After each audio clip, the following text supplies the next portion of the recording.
Hello dear student, welcome to the channel Omkar pharma Gyan. Omkar pharma ज्ञानमध्ये तुमचं सर्वांचं स्वागत आहे. सो आज आपण काय शिकणार आहोत तर फार्मसी काउन्सिल ऑफ इंडियाबद्दल माहिती घेणार आहोत. त्यांची कॉन्स्टिट्यूशन जे आपल्या सिलेबसमध्ये येते त्याबद्दल माहिती घेणार आहोत.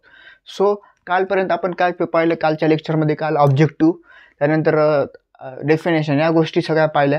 त्यामध्ये डेफिनेशन्समध्ये central counselling, central register, state pharmacy counselling, medical practitioner, register practitioner, register pharmacist याबद्दल आपण माहिती घेतली होती. आज आपल्याला काय करायचं की फार्मसी काउन्सिल ऑफ इंडियाबद्दल माहिती घ्यायची आहे.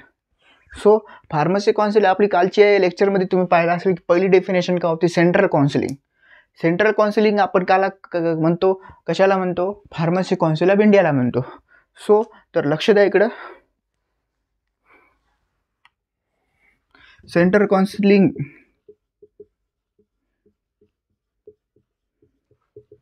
Is also non as PCI, म्हणजे फार्मसी काउन्सिल ऑफ इंडिया.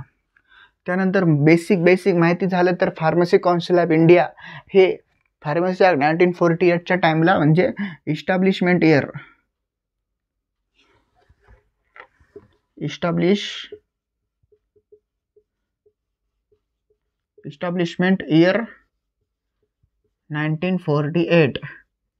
एखाद्या वेळेस एक्झाममध्ये काय विचारू शकता आपल्याला की 1948ला जर इस्टॅब्लिशमेंट इयर आहे तर याचे प्रकार कधी इस्टॅब्लिशमेंट झाली समजा, तर कधी पण लक्षात ठेवायचं 1948ला आपला फार्मसी ॲक्ट आलेला आहे.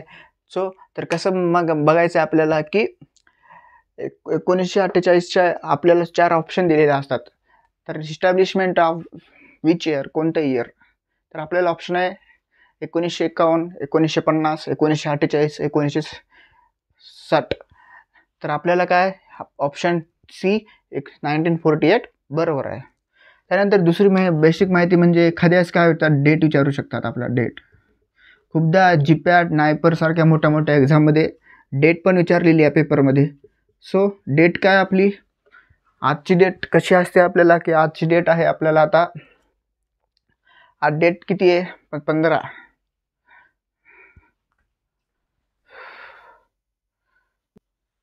सो आजची डेट काय आहे आपली 18. तर आपण आज 17 धरू, 17/7/2025 अशी डेट आहे, तशीच आजची डेट. सो हा एक आपल्या सिलेबसचा मुद्दा नाही, तरी मी सांगितलं फक्त तुम्हाला. तशी डेट, याची पण डेट आलेली आहे. तर हा ॲक्ट आलेला आहे आपल्याला 4 मार्च 1948ला. एखाद्या वेळेस काय विचारते, इस्टॅब्लिशमेंट इयर विचारले तर एखाद्या वेळेस हे विचारू शकते 1948 कधी आला, एखाद्या वेळेस आपल्याला पूर्ण डेट विचारू शकते, किंवा मग आपल्याला फक्त मार्च, या 2 गोष्टी विचारू शकतात. स्वतः विचारण्यावर डिपेंड करते की काय विचारू शकते. पण मॅक्झिमम तुम्हाला ते तिन्ही गोष्टी माहीत असल्या पाहिजेत. याच्यात पण ही गोष्ट कॉमन आहे. सो नेक्स्ट पॉईंट काय आपला, काही तर याची कधी पेपरमध्ये विचारू शकतात की कधी आली फर्स्ट काउन्सिलिंग, म्हणजे 1948ला जर PCI आले तर त्यांची फर्स्ट काउन्सिलिंग कधी झाली, हा क्वेश्चन बऱ्याचदा पेपरमध्ये विचारू शकतात. सो तर पहिली कधी आली first central counselling,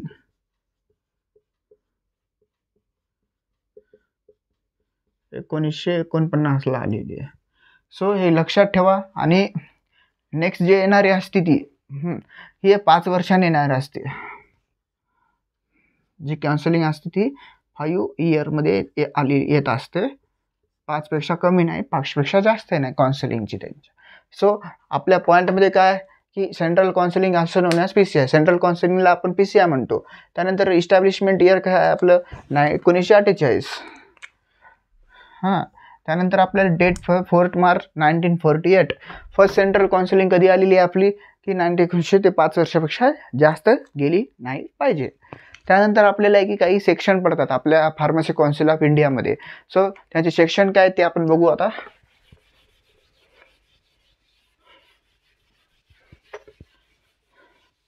so there are 4 types of section. Section 4 असतात. एक सेक्शन आहे 10व, एक 12, एक 13 आणि एक 32 नंबरचं. जे PCIचे काही सेक्शन आहे त्याच्यामध्ये आपल्याला हे 4 सेक्शन पडतात. एक सेक्शन 10, सेक्शन 12, सेक्शन 13 आणि सेक्शन 32. सो सेक्शन 10 कशासाठी आपलं की एज्युकेशन रेग्युलेशनसाठी.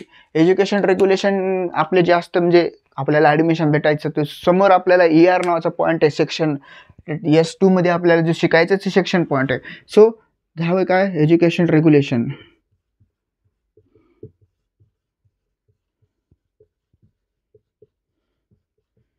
सेक्शन 12 कशासाठी आपल्याला ॲप्रोल इन्स्टिट्यूट.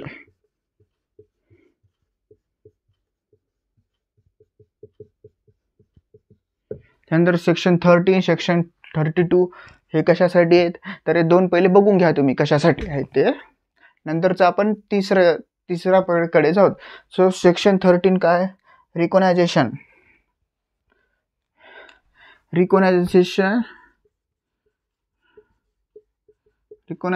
रिकॉनायझेशनसाठी इम्पॉर्टंट आहे. ते पण आपण पुढे आहे शिकणार आहोत. त्यानंतर सेक्शन 32 कशासाठी आहे आपला main register pharmacist.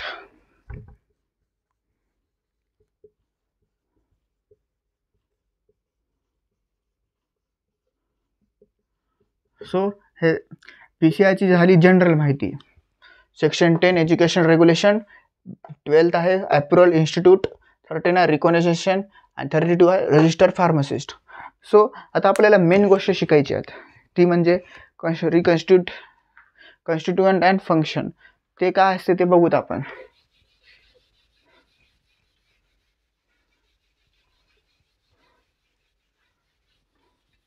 So heading काय आपली PCI. त्याच्यामध्ये आपल्याला काय फर्स्ट ऑफ ऑल काय शिकायचं आहे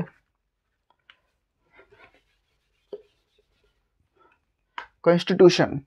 फार्मसी काउन्सिलचे काही कॉन्स्टिट्यूशन पडतात ते बघूत आपण.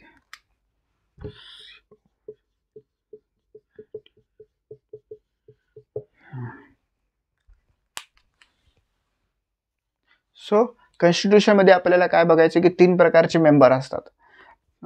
कॉन्स्टिट्यूशनमध्ये 3 प्रकारचे मेंबर. त्यामध्ये पहिला मेंबर आहे इलेक्टेड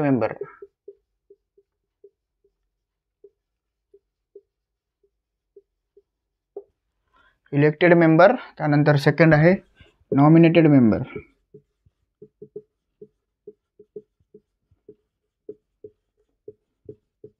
आणि थर्ड आहे एक्स ऑफिसो मेंबर.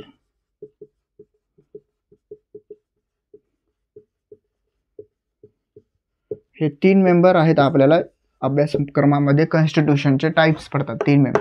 सो एक डिस्कस करू. ते सोप्या प्रकारे कसं समजून सांगता येईल ते मी प्रयत्न करणार आहे. तरी एकदा तुम्ही 3 कोणते आहेत ते बघून घ्या. पहिला म्हणजे इलेक्टेड मेंबर, दुसरा आहे नॉमिनेटेड मेंबर आणि एक्स ऑफिसो. त्यांचे मेंबर जे कॉन्स्टिट्यूशनचे असतात ते वाटून घेतलेले असतात. त्यानंतर आपण काय शिकणार आहोत की इलेक्टेड मेंबर म्हणजे काय.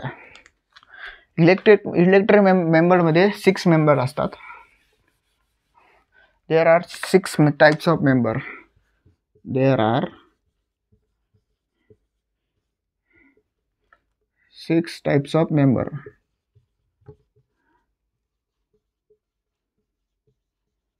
6 प्रकारचे मेंबर असतात.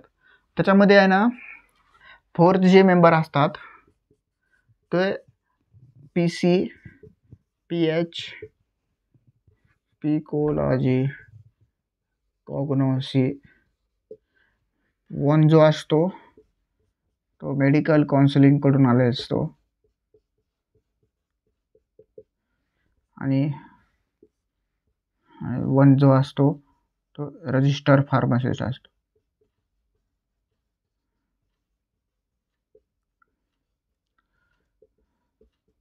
सो इलेक्ट्रिक मेंबर आपण शिकत आहोत. इलेक्ट्रिक मेंबरमध्ये आपल्याला काय पाहिजे की देर आर 6 मेंबर असतात.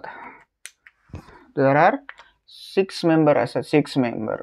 त्यापैकी 4 जे मेंबर असतात ते आपले यांनी म्हणजे पेपरमध्ये लिहिताना मी माझ्या नोट्समध्ये टाकलेलं आहे, ते तुम्ही बघून घ्या. ती फक्त समजण्यासाठी आपण लिहिलेलं आहे. जो की असे पर्सन असतात 4 जे की मिनिमम क्वालिफिकेशन त्यांचं डिग्री किंवा डिप्लोमा झालेला असतो, तर त्यांनी त्यांचे डिग्री झालेली असती PC म्हणजे केमिस्ट्री, PH म्हणजे सिटिक्स, P इकॉलॉजी म्हणजे फार्माकोलॉजी आणि P कोग्नॉसी म्हणजे फार्मास्युटिकल कॉग्नॉसी म्हणजे फार्माकॉग्नॉसी त्याला आपण म्हणतो.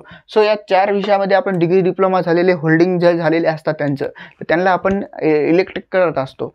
त्यानंतर आपलं असतं ते 1 मेडिकल काउन्सिलिंग, एक डॉक्टर साहेब आपल्यासोबत असतात. ते इलेक्टेड मेंबरच्या PCI कमिटीमध्ये सर्व प्रकारच्या माहिती आपल्याला सांगत असतात. त्यानंतर एक जो असतो तो आपला रजिस्टर फार्मासिस्ट असतो. असे मिळून एकूण 6 पडतात. तरी लिहिताना आपण कसं लिहायचं पेपरमध्ये मी नोट्समध्ये तुम्हाला सांगितलेलं आहे, माझ्या नोट्समध्ये लागलेलं आहे, तुम्ही एकदा जाऊन चेक करू शकता. त्या नोट्समध्ये मी असं लिहिलेलं आहे की देर आर म्हणजे डिप्लोमा और डिग्री इन फार्मसी, म्हणजे त्यांची डिग्री किंवा डिप्लोमा झालेला असला पाहिजे आणि त्यांनी फक्त याच्यातून शिक्षण घेतलं पाहिजे, त्यांना भेटून जाते. त्यानंतर मेडिकल काउन्सिलिंगकडून भेटेल आणि 1 तो रजिस्टर फार्मासिस्ट करून असतो. आता हे झालं आपला इलेक्टेड मेंबर. दुसरे जे मेंबर आहे ते म्हणजे नॉमिनेटेड मेंबर. नॉमिनी कोणाला करतो?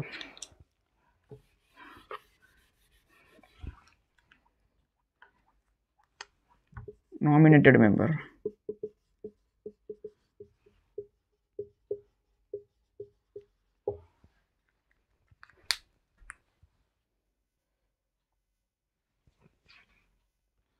सो आता आपण काय बघतो?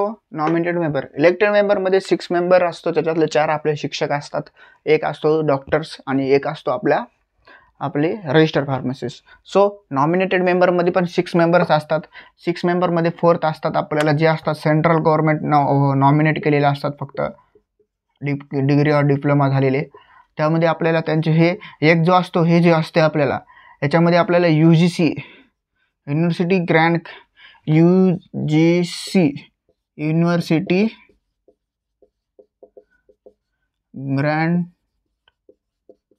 कमिशन ही आपल्याला अप्रूव्ड देते की ALCTEला म्हणजे all India central technical education हे असते ALCTE. त्यानंतर एक असतो रजिस्टर फार्मासिस्ट, तो कॉमन असतो. म्हणजे नॉमिनेटेड मेंबरमध्ये सांगायचं झालं तर आपल्याला रजिस्टर फार्मासिस्ट एक असतो जो UGC असतो अपॉइंट केलेला असतो, युनिव्हर्सिटी ग्रँड कमिशन, ते ALCTEचा एक मेंबर असतो. त्यानंतर 6 मेंबरमध्ये आपल्याला PC, PH, कोलॉजी असे सेंट्रल गव्हर्नमेंटनं जे नॉमिनेट केलेले असतात त्यांना आपण म्हणतो. त्यानंतर आपला तिसरा जो पार्ट येतो तो पार्ट म्हणजे एक्स ऑफिसो मेंबर. म्हणजे एक्स ऑफिसो मेंबर कोणते असतात ते पाहिजे आपल्याला.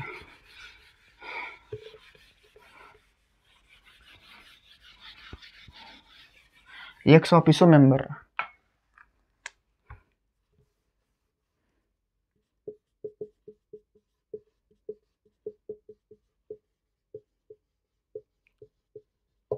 एक्स ऑफिसो मेंबर कोणते असतात?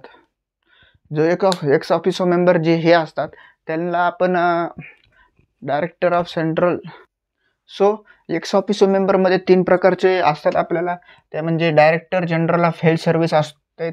त्यानंतर ड्रग कंट्रोलर ऑफ इंडिया त्यांच्याकडून एक मेंबर असतो.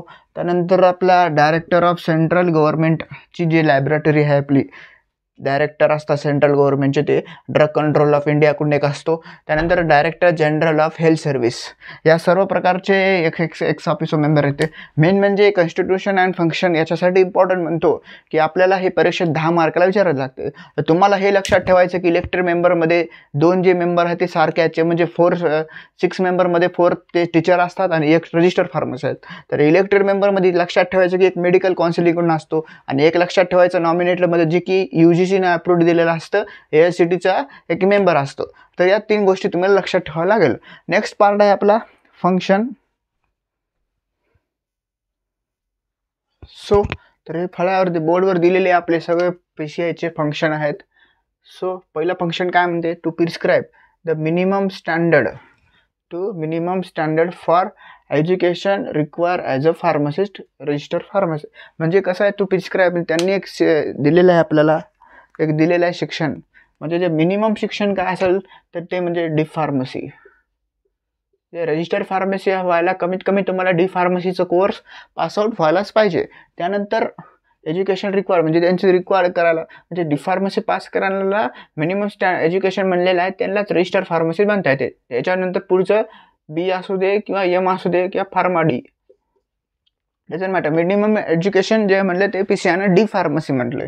त्यानंतर सेकंड आहे to regulate the minimum education standard for inspect in the institute. म्हणजे ज्यांची मिनिमम स्टँडर्ड आहे, म्हणजे ते इन्स्पेक्शन देतात आपल्याला. समजा PCIचे इन्स्पेक्शन होतात आपल्या कॉलेजला, त्याचं इन्स्टिट्यूट म्हणजे आपलं कॉलेज असतं, तर त्यांचे मेडिकल स्टँडर्ड असतात, ते इन्स्टिट्यूटसाठी त्यांचा असतो वापर. त्यानंतर आहे आपल्याला to approve the course of the study and examination of the pharmacist. म्हणजे याचा अर्थ असा होते, ते अप्रूव्ह देणार PCI आपल्या कॉलेजला अप्रूव्ह देणार ते कोर्स ऑफ द स्टडी. त्यांचं काम आहे की course of study and examination, म्हणजे ती जी एक्झामिनेशन आहे आपली, जे की आपला डी फार्मसीची ॲन्युअल पॅटर्न आहे, बी फार्मसीची सेमिस्टर पॅटर्न आहे, त्यांचा सिलेबस, त्यांची पेपर पॅटर्न कसा असेल, त्यानंतर पेपर किती मार्काचा, किती तासाचा, ते सगळं आपल्याला अप्रूव्ह करून देणार. आणि ते आपल्याला कोर्ससाठी, आपला जे कोर्स कंप्लीट करण्यासाठी जे काय अडथळे ते येऊ नये म्हणून आपल्याला हा फंक्शन वापरलेला आहे. त्यानंतर चौथा फंक्शन काय, टू अप्रूव्ह. ते अप्रूव्ह करते फॉरेन फार्मासिस्टसाठी पण अप्रूव्ह देतं. त्यानंतर पाचवा काय म्हणते आपल्याला, to comply and maintain central register. म्हणजे जे म्हणजे थोडक्यात याचा अर्थ काय, pharmacist name time begin entered in the register of pharmacy. म्हणजे थोडक्यात याचा अर्थ असा आहे की जे आपण रजिस्टर फार्मसीमध्ये शिकलो, टाइम बिगिन एंटर्ड इन म्हणजे त्यांची शिक्षण झाल्यानंतर त्यांनी फार्मसिस्टच्या लायसन्ससाठी जेव्हा अप्लाय करतात, जेव्हा ते प्रकारचे हे येतात, त्यांनी काय म्हणले, तर फार्मसिस्ट नेम म्हणजे त्यांचं ते सेंट्रल रजिस्टर मेंटेन ठेवतं. म्हणजे त्यांचं जे रजिस्टर आपण सोप्या भाषेत म्हणलं तर रेकॉर्ड म्हणतो, तर त्या रेकॉर्डला आपल्याला चांगल्या प्रकारे ठेवणं हे त्यांचं काम आहे PCIचं. सो असे 5 फंक्शन. त्याच्यानंतर कॉन्स्टिट्यूशनमध्ये आपल्याला elected member, nominated member, x officio member, त्यानंतर आपल्याला फंक्शन, या सगळ्या गोष्टी आपण शिकलेल्या आहोत. सो S1 जो आहे आपण ठरवला होता ऑब्जेक्टिव्ह, आणि तो इथे संपलेला आहे. सो उद्यापासून आपण S2 सुरू करू. S2मध्ये असेल आपलं ER, education regulation, executive committee काय असते, आणि रजिस्टर काय असतं फार्मसिस्टचं, ते पाहणार आहोत. अप्रूव्ड पेसेस वगैरे काय आहेत त्या गोष्टी सर्व पाहणार आहोत. सो आजच्यासाठी एवढंच. तुम्ही माझ्या चॅनलला नवीन असला तर तुम्ही लाईक, शेअर, सबस्क्राईब करावे. त्यानंतर आपल्या चॅनलवर भरभरून आपण अशा बोर्डवर काही प्रकारच्या आपण PPTच्या पद्धतीनं पण लेक्चर घेणार आहोत. त्यानंतर आपण जी कन्सेप्ट इथे समजणार नाही ती कन्सेप्ट आपण PPTच्या माध्यमातून घेणार आहोत. त्यानंतर आपल्याला सर्व प्रकारचे DMER एक्झामचे पण MCQ घ्यायचे आहेत. जसा हा टॉपिक संपेल, आपला फार्मसी आर्ट जसं संपेल, त्यानंतर मी लगेच एक व्हिडिओ टाकणार आहे, त्याच्यामध्ये IMP क्वेश्चन असणार आहेत. त्यानंतर एक आपल्याला MCQची पण एक सिरीज घेणार आहोत. त्यानंतर आपण डेली आपल्या यूट्यूबवर एक पोस्ट अपलोड करणार आहोत. त्यांच्या पोलमध्ये तुम्हाला उत्तर कमेंटमध्ये द्यायचं आहे. आणि ज्या कोणत्या क्वेश्चनमध्ये अडथळा येत असेल तर माझा व्हॉट्सअप चॅनलला ॲड व्हा. तिथून मला कॉन्टॅक्ट करा की कुठं काय प्रॉब्लेम येतं, कोणता पॉईंट रिपीट करायचा आहे का, या सर्व गोष्टी करता. तर याच्यामुळं थँक्यू. आजच्यासाठी एवढंच. तर थँक्यू, टेक केअर आणि all the best for your examination career. Thank you.